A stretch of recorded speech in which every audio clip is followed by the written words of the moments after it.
Hey guys, good morning. We're running slightly late and being in the QSR space, we're supposed to be on time, quick service. So I've been asked to get the whole house on time and wrap this up in like 35 minutes, correct? 35 minutes, yeah. So we'll do that. Thanks, Anand, for joining me. This is supposed to be an ice-breaking session. And Anand is from Pepsi. Pepsi with ice is like mind-blowing always. Thank you, Sagar. But inaugural session, like I say, let's make it wow. आजकल तो वो reel भी चल रहा है. All of you are looking so beautiful, so elegant, looking just like a wow. So we'll get going. I'll just set the context and maybe hand it over to Anand, and we'll take it impromptu. I think the purpose of having this session was a to get to know all of us better.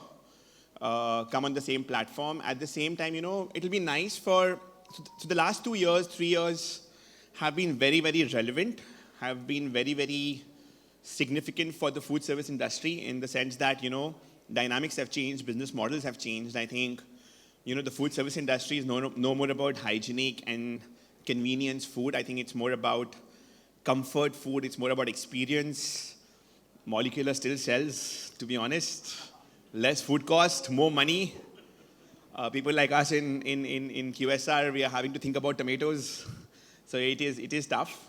But to be very honest, F&B has become more about, I would say, Instagrammable food, if I would have to put it, Instagrammable menu. So whether it's menu engineering, whether it's giving value for money. And lately, to be very honest, times have been tough. And I'll be very candid about it. I mean, we were all talking about having the worst November, having the worst September. And it's a known fact, and no shame in saying it. I mean, when you have good times, you have bad times. But for the restaurant industry, the last 6 months or the first half yearly has been a complete whitewash. We are all dependent on December, and no better way to meet all your fraternity, people in the same hall and start December with a bang. But I think in this session we'd like to focus on that one crisp insight, that one market lesson or that one observation that you guys can share and introduce yourself, and we'll make it very engaging and interactive. And that's how we'll go about it. We'll keep it very impromptu. And Anand, your views on this as to how do you want to take this up? Because Pepsi has been a very, very important, significant partner of the ecosystem. I mean, all of what Sagar says is right. What I would just probably add to it is saying, at the heart, it's the food, right? That's and what you put out for the consumers is the heart of it, right? Where we come on and add is I think we just want to be that indispensable partner which helps you grow. And that's why I'm here, to see what we learn from each other. Hi, Sami. And where we can help out as the preferred beverage partner. Super. So I think I'll go to the right side of me. I'm a right-hander. I'll start with my good friend here, Saurav. I think one of the role models in the QSR space, the brand that is McDonald's. I think we all have grown up consuming McDonald's. I think 15 years ago, 20 years ago when I was at school, I think, McDonald's and Domino's was all we knew about QSR, right? And I think Tarak is cracking a joke, but I'll come to that joke later. But if you can have the mic to Saurav. Saurav, if you could just introduce yourself. I think you have been that light for the industry because I think lately McDonald's has been doing really well, performing really well, right? So you've been that light of hope for us to keep us going because your numbers look good compared to the other listed peers. Some insight, some learning, what is happening, how are things going would be great to introduce yourself and share with us, please. Yeah, hi, I'm Saurabh. I work for McDonald's. I'm the managing director for HoReCa Restaurant Private Limited in Westlife. To me, actually, a lot of presentation have been showed. I think it was a great presentation even today. But these cycles come and go in India. The one trait, if you want to scale in India, is perseverance, right?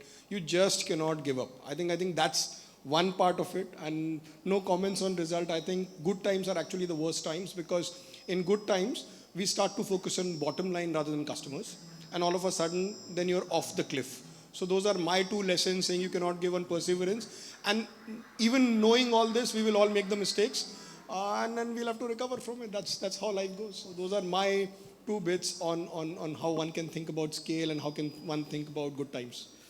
No, I think good times. I'm glad that you are having a good times in India and not running away from India and enjoying the good times, like others have done in the past. But sort of just to add on to it, like we have those moments in the industry. Like for example, there's this candy called Pulse which got launched, and in our conversations within WoW, we keep talking about what will be our Pulse moment. One product that can just go viral.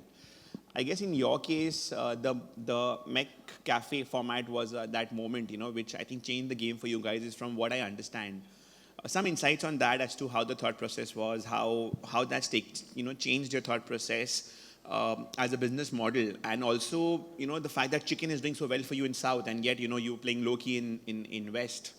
Some insights there because I think those products have really changed the game for you. I mean, McCaffin has just added on to your revenue within the same store, so it's become like a store in store concept.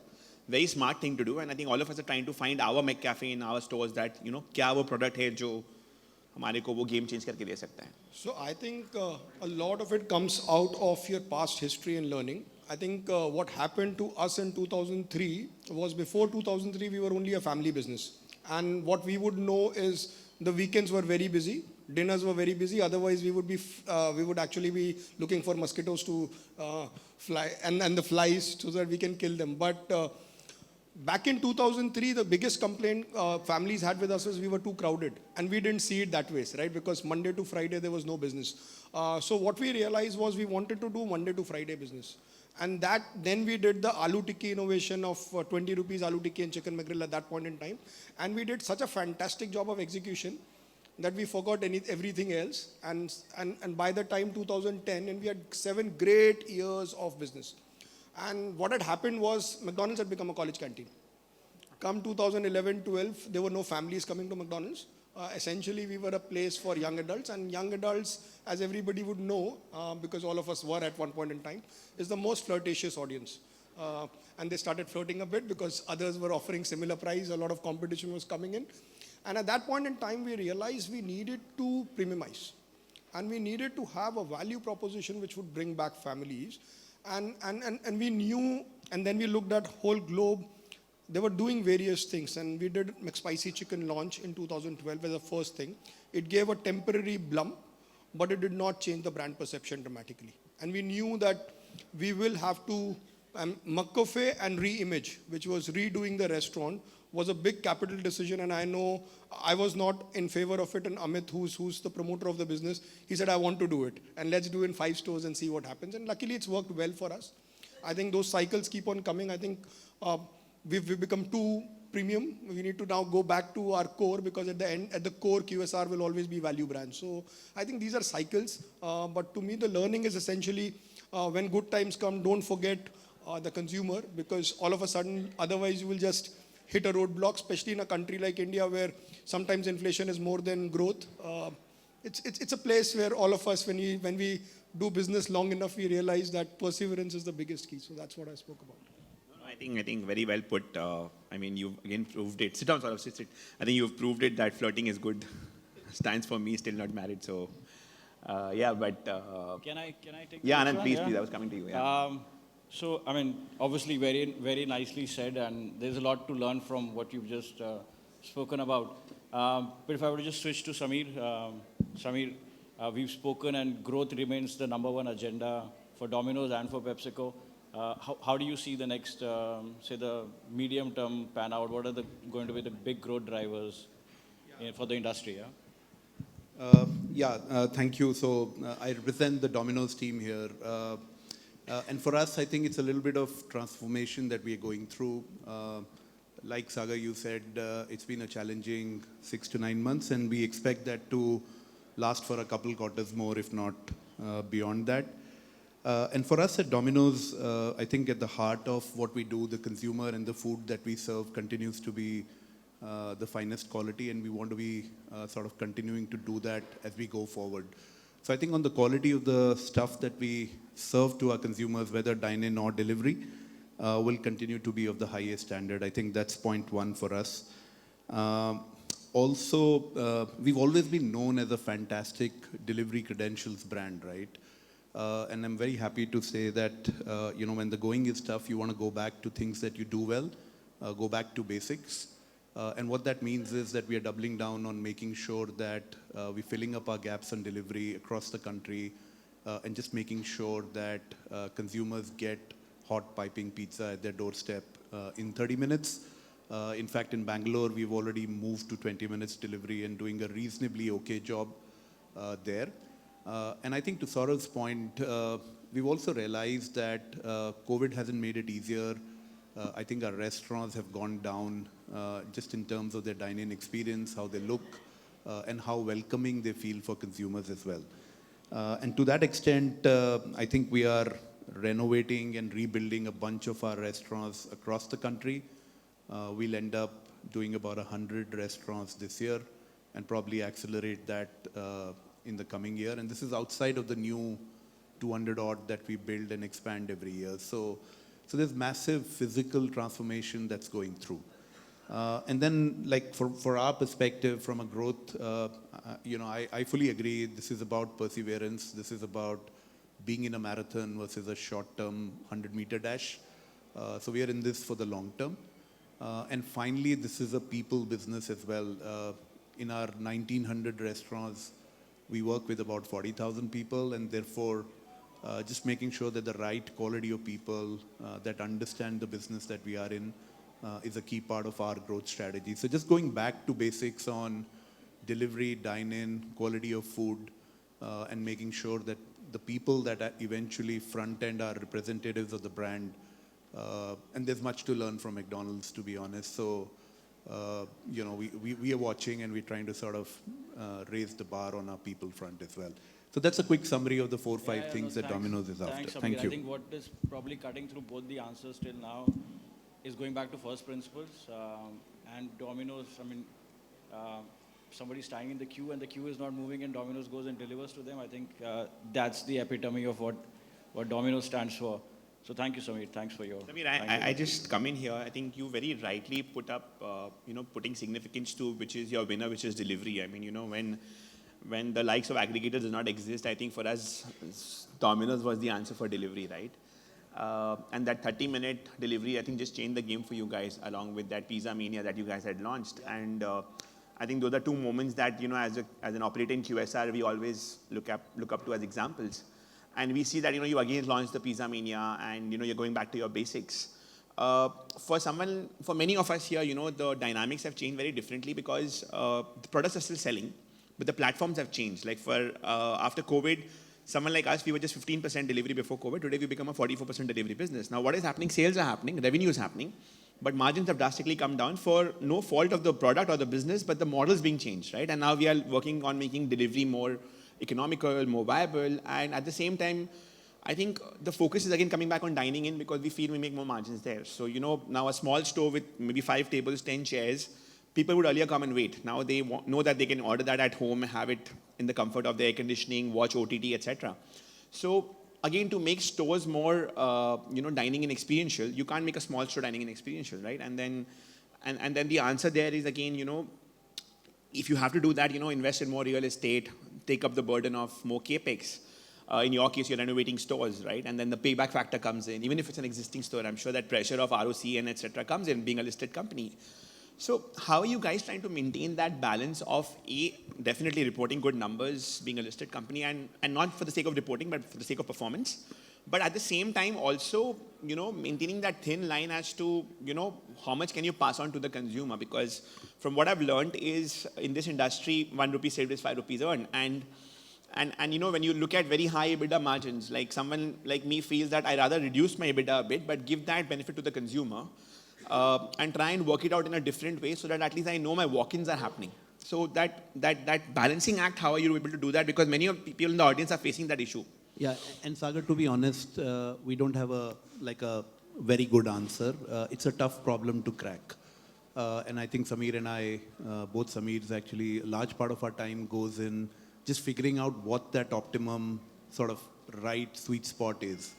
I think what we're trying to do is that, look, at the end of the day, large brand, we've always been known for value. And therefore, I think we will continue to drive value as a plank I mean, at least in the pizza category, consumers are still eating 3 times a year only, right? And I use that word only because this could be 3x over the next 7 or 8 years. And therefore, for us, maintaining value to continue to get new customers to consider pizza as something that they want to go to, and to your opening point on saying comfort food, I think is one big blend of work that we are doing. And then I think, Sagar, from our perspective, we're trying to see if there is a playbook around what kind of restaurant, what kind of store, depending on what cities. And I'll give the group 2 examples. On one end of the spectrum, we are going into deep into cities in Bihar. First Domino's, first chained QSR, first air-conditioned, great dining experience that are delivering incredible dine-in, numbers for us, right? And on that side, we'll continue to do that. And then in the big cities, we just want to be super careful. We don't want to go and build crazy size restaurants. I don't think we'll ever break even. And therefore, we're being slightly more thoughtful where demand and dine-in exist. We'll go open dine-in first stores. Everywhere else, Delcos with takeaway and carry out, is the way to go. A lot of consumer work is indicating to us that carry out is now increasingly becoming important. I think the morning presentation spoke about, people being time starved, people not wanting to cook at home during weekends, etc. And therefore, carry out is the other emerging phenomena that we're trying to work through. So, long story short, I think, Sagar, there's no right single line answer.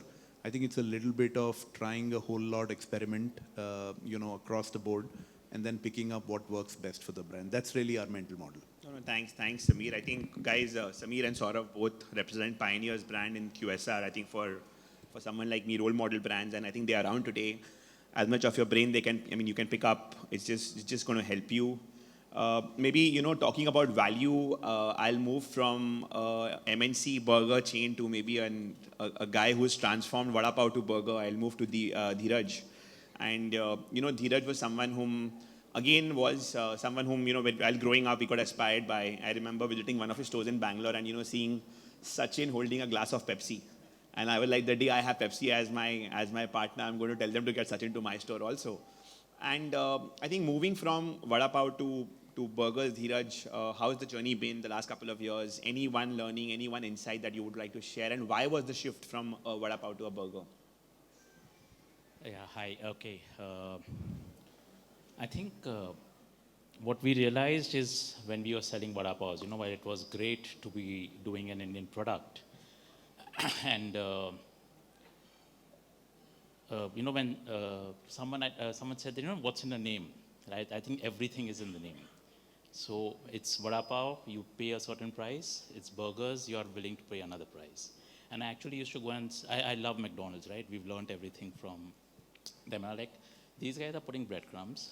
They have a patty, the bread with the sesame buns and mayonnaise sauce, and they literally charge 2 times, 3 times, 4 times the price.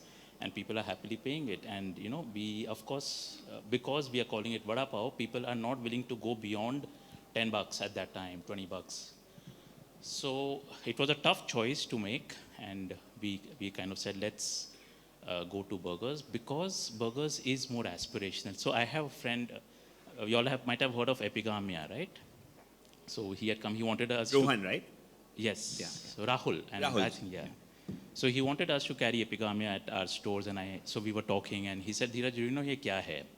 I said, yeah, it's Greek yogurt, very cool category you've hit. And he said, this is actually Shrikhand. I was like, what? As in, I made that face, and he said, yes, exactly. Desi khana ko, we kind of, wo to ghar ki murgi dal barabar kind of a thing, right? We just say that Shrikhand a big deal, but I call it a Greek yogurt. You're willing to pay what I'm asking for. And for me, that was the penny dropping. I was like, boss, this is what we need to change. Jab tak hum vada pav bolte rahenge, we are going to keep on struggling for the margins, because on one end we were transiting to buying from the Vistas and the Cremicas of the world, and all distribution was moving to RKFL. Now they come with all of their costs, right, which had to get loaded onto the vada pav, and it became an impossible equation to solve. So that's when the transition happened, and I think we also loved, the difference that Domino's, how they operate in the delivery segment. I've read a lot of history about how the brand came up and how Pizza Hut was different and how Domino's differentiated. We said that if we can play on this differentiation, McDonald's is the, the big daddy, we all learn from them. If we can do a 200 square feet takeaway only format and not do dine-in and completely differentiate, right? When people are on the go, a Jumbo King is there. At all other times, you have the McDonald's and the Burger King, kind of to go to. And I think it has worked very well.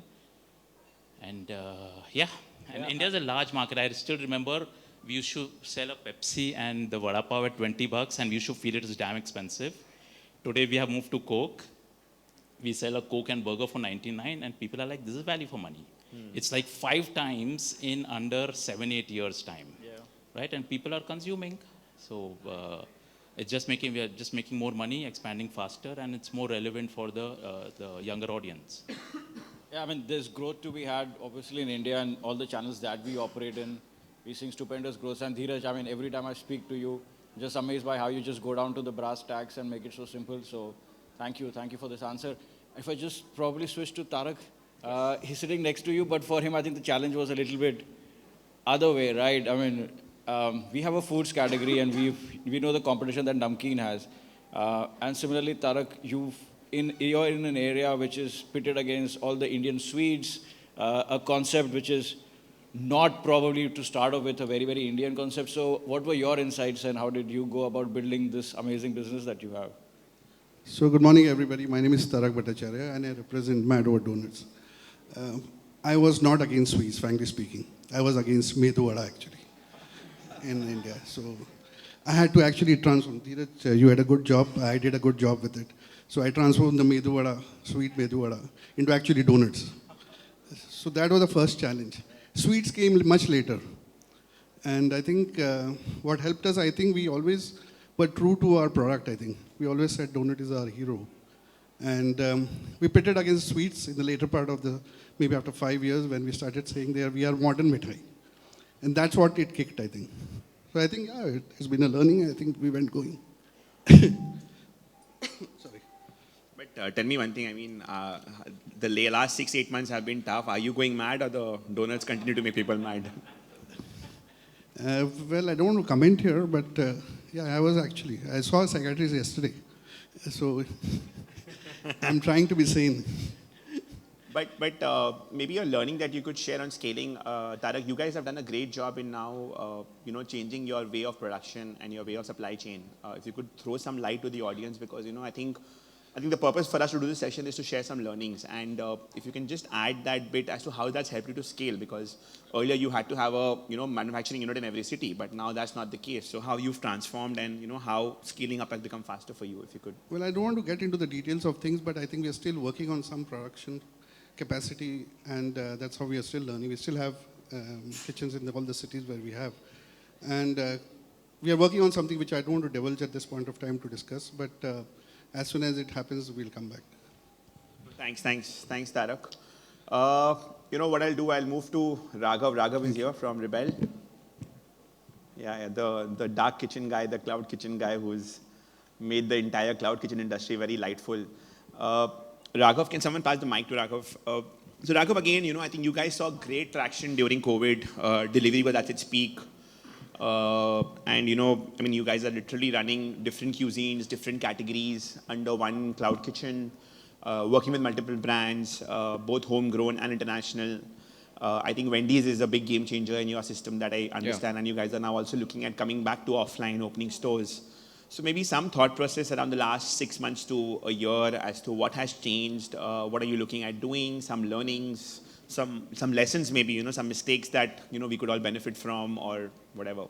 Hi everyone, I'm Raghav Joshi representing Rebel Foods. As Sagar mentioned and, the great inputs we got from great brands here, it's been a cycle, especially in the last 3 years during the COVID, when the pandemic hit, and Rebel Foods being a 100% delivery, business, at least in 2020, that was the scenario. So when the pandemic hit, delivery became zero, dine-in also became zero, but suddenly everything came to a standstill. Then we sort of recovered and gained a lot of traction in 2021 when delivery became normal, but people were still not going to restaurants, right? And really helped us in that period. But then 2022, then the pent-up demand for dine-in again started coming in, and we realized that it's now moving in the opposite direction. So the cycles keep coming and going. It's important for us to understand how the consumer is changing, and it's what usually would be a trend changing every 2 to 3 years. Now things change every few months. I would say the consumers change, the products change, the preferences change. So what we've realized is that sticking to the basics and Saurav is here, and I remember Ray Kroc from McDonald's coined this term called QSCV, quality, service, convenience, value. These things never change, and we thought that we should just stick to these basics. From a delivery perspective, I would say quality and taste, convenience, which is faster delivery, and value. These three things we've realized never change, and it's important for us to, irrespective of the cycle, irrespective of what's happening, just focus on these. And being a multi-brand model, what's important for us is to look at 2 or 3 different levers of growth. Even if one of the brands is not doing very well, we can always look at adding more brands or more menu in another brand. And I'll give you one example. During Navratri, I think a lot of brands here suffer a drop in sales, but and our biggest brand is Behrouz Biryani. So it really struggles during that period with people not consuming non-veg. But then in another brand that we have, Lunchbox, we introduce a Navratri special meal, and that sort of covers up the gap to a large extent. And similarly, the other such cases are there. So the growth vectors for us is obviously more sales per brand, but then also more brands per kitchen, and then obviously more kitchens per city, more cities per state. We are at 350 kitchens, so Domino's is at 1900. So there is a lot of room for growth. And focusing on first of all, how do you get more sales per brand? That's the most obvious thing, because every time you add a brand to a kitchen, and it's very enticing that ek aur brand add kar do, taking a brand from let's say 10 lakhs to 20 lakhs is going to take some time. Instead of that, just add another brand. But all of that adds cost also. So the game is all about how do you leverage the existing resources in the kitchen to add more to each brand, but also try and see if you can launch more brands. But each of those brands have to uniquely stand out. So that's what's important. And from a scalability perspective, one thing that we've realized is skill and scale are inversely proportional. So the more skill is there in each brand, the less is the chance to scale, because you'll need skilled manpower. There will always be attrition, etc. So without compromising quality, if you can reduce the dependence on skill, then the brand is more and more scalable. So these are some of the things that we've learned, and hoping to get back to greater times in the future. Thanks. No, thanks Raghav. Thanks for being insightful and going all out and sharing. Tarak ने इतना share नहीं किया. सबको सब पता है Tarak. Share कर देते तो सीखने को मिल जाता. Okay. But सबको सब पता है, तो can I just ask Murli? Oh, baap re baap. So, Murli, since we are talking scale, right? Raghav spoke about scale. What you guys are doing in terms of the store addition that you're doing and all the complexity that goes in, opening a store, running it profitability. How do you guys do it? Yeah, we have a wow army behind us. I think, to be honest, scale is the result. Grill is the process. So right person for the right job is what. So building the right team should be a very important focus before you start scaling. Having the right BD team, having the right technology that supports the BD team, having the right operation muscle, doing the giving letting go of your of your old prism. That is very important, because what got you here will not get you there. So redefining, I will not say redefining vision, but redefining way we work. I think that is more important. I think everybody would agree here that scale comes with the right people doing the right job. Thanks, Murli. I'll come to Charan, another part of the ecosystem. And Charan, you work with lot of the F&B players as a partner, providing products that can be churned out, especially largely, I would say, very effectively in the dough space, in the dessert space.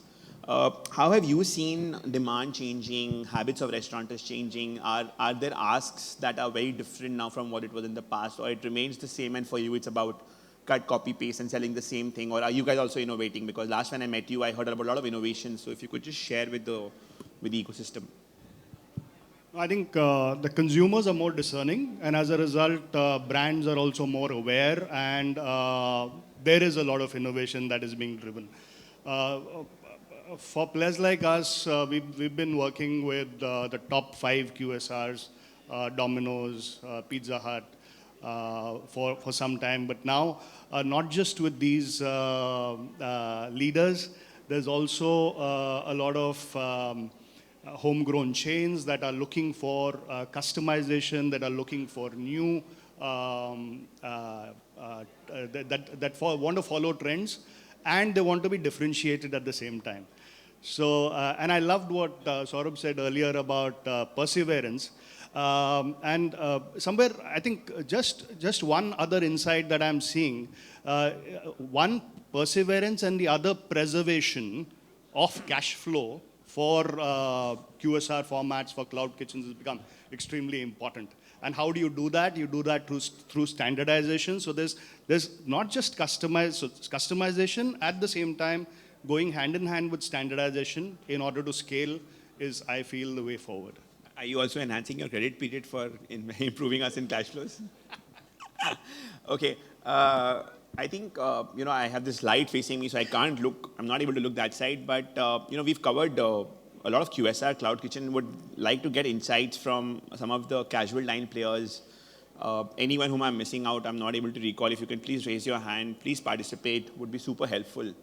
Anyone here from the casual dine space, from the liquor nightlife space yet? Has our chairman, Mr. Anurag Katriyar, arrived? Is he around? Where is Anurag? Oh, okay.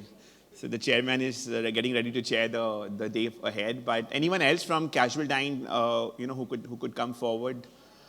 If not, I'll move to this amazing startup. Someone I have huge respect for. I'll move to Piyush from Yellow Straw. I think he's a self-funded startup. I think bootstrap, loud back profits, no equity raised, no debt raised, as per my knowledge, not franchised, and selling juices. And giving guys like Pepsi and Coke a good competition, because he's like healthifying beverage space. So Piyush, tell me one thing. We've spoken a lot about food. How has beverage consumption changed? How have you adopted packaging and technology for delivery of beverage? Because I believe a large part of your business is happening through delivery. Which is not easy, right? Not easy to deliver beverages. And your packaging has been kick-ass. If you could throw some light on learnings over the last 1 or 2 years. Hi guys, I'm Piyush, co-founder of the Yellow Straw. So we run this juice bar chain in a city of chai walas basically. So that was a dream for us to inculcate this habit of healthy beverages where people always consume tea, coffee more than juices. So that's a part of it, what's led to this startup. Now coming to Sagar's point, so the most challenging part when it comes to delivering beverage is because that's something you have no control whether it will take 20 minutes, 25 minutes, 30 minutes, plus the time it has been prepared, kept for the rider to come. And especially when you deal with cold beverages, the challenge is how do you retain the temperature? People expect having the same mango shake at the store to have the same experience while they are sitting in their office and consuming the same mango shake. So it really, this temperature bit is really, really crucial when it comes to cold beverages. For hot beverages, there are a lot of solutions available which retains the temperature more or less. It's fair enough. But for us, the game changed when actually Swiggy Zomato started around 7-8 years back, probably, yeah. So by that time, we never thought कि juice भी कोई घर में मंगाएगा order करके, honestly. And we were just delivering with our normal disposable glasses, sellotape मार के, cling wrap मार के, blah blah blah. चलो let's start at least. And within a year or so, we realized that this is not really working. So we switched to the expensive part of the delivery, which is the glass bottles.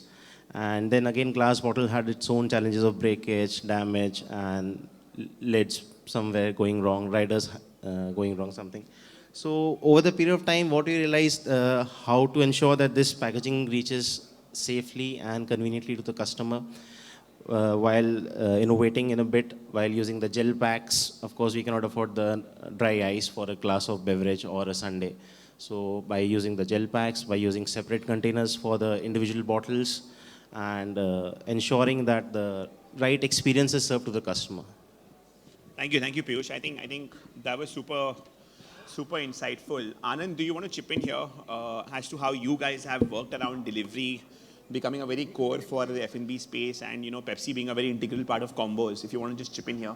Yeah, I mean, all of these are real-time issues, right? But we are in a situation where, for our partners, the dine-in is more profitable. So how do we ensure that we don't lose out on the incidence on the delivery while ensuring that the dine-in profitability remains intact, right? And we are, unlike Piyush, a carbonated drink, right? So the added challenge for us is also a package that has to be seal-proof so that the experience when you consume it doesn't go away. So we are working with, we've done a pilot with Domino's.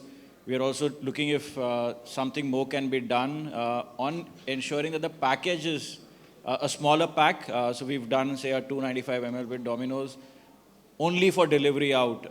And I think the incidences have grown. They've added revenues to both of us. But I think there's still a long way to go because of the complexities that I spoke about. But it is a problem that we are looking on and looking to solve very, very soon. No, I think, hi Ashu. I think, keeping the promise of, QSR, I think we guys have managed to finish on time, 0000. So we've made up for you. And thank you so much, guys. But just a quick recap. I think what we've learned from Saurav is to, come back to basics, keep things simple, ensure that value and service is provided. I think Sameer very rightly put that, again, going back to basics, focusing on delivery, retargeting delivery, improving dining in after COVID. I think Raghav very rightly, spoke very openly about the mistakes, the learnings. Tarak didn't share much, but he will during the course of the day. So please catch him, guys. He's doing a great job with MOD. So yeah, I think great to have you here. I think we have a full packed day, and these guys are like, are like libraries for the QSR space. So use them, meet them, extract as much benefit you can from them, and we'll move ahead with the day. Thank you.